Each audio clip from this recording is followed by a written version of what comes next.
সরকারের প্রধান উপদেষ্টা বলেছেন যে তিনি এই বছরের ডিসেম্বর অথবা আগামী বছরের জুনের মাধ্যমে ইলেকশন দেবেন।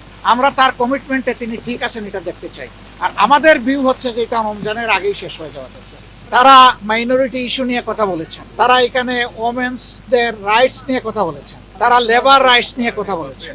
আমরা এই সবগুলা বিষয়ে তাদের সাথে কনভারসেশন করেছি। এর পাশাপাশি আমরা তাদেরকে অনুরোধ করেছি যে আমাদের দেশ এখন একটা ক্রিটিক্যাল জাংচারে আছে, একটা ক্রুশিয়াল টাইম পাস করছে।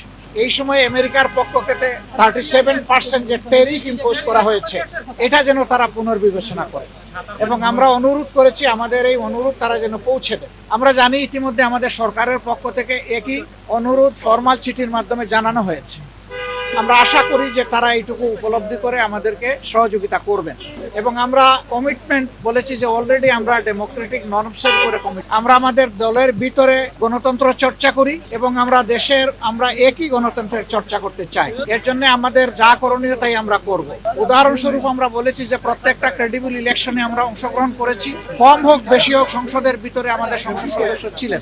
At the same time election যখন বাংলাদেশে একবার মৃতপ্রায় হয়ে গিয়েছিল এরশাদ সাহেবের সময়, তখনকার আমির অধ্যাপক গোলাম আজম সাহেব ইলেকশনকে জীবন ফিরিয়ে দিয়েছিলেন কেয়ারটেকার সরকারের ফর্মুলা প্রস্তাবনার মাধ্যমে, যেটা পরবর্তী পর্যায়ে বাংলাদেশের সংবিধানে অন্তর্ভুক্ত হয়েছিল। কিন্তু দুঃখজনকভাবে আওয়ামী লীগ এসে দলীয় স্বার্থে এটাকে সংবিধান থেকে নির্বাসনে পাঠিয়ে দিয়েছিল। এখন আবার সারা জাতি এটি চাচ্ছে, এবং আশা করি আমরা এটা আবার পুনঃপ্রতিষ্ঠিত হবে। আমরা আগামী নির্বাচনটা পিয়ার ভিত্তিতে করতে চাই, যেটা ইতিমধ্যেই আমরা বলেছি, আপনারা জানেন। কেন চাই সেটাও আমরা বলেছি, আপনারা জানেন, নতুন করে বলার দরকার। তারা শুধু এতটুকু জানতে চেয়েছেন যে আমরা কখন এই নির্বাচনটা অনুষ্ঠান দেখতে চাচ্ছি।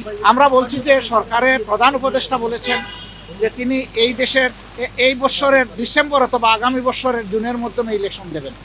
আমরা তার কমিটমেন্টে তিনি ঠিক আছেন এটা দেখতে চাই। আর আমাদের ভিউ হচ্ছে যে এটা রমজানের আগেই শেষ হয়ে যাওয়া দরকার।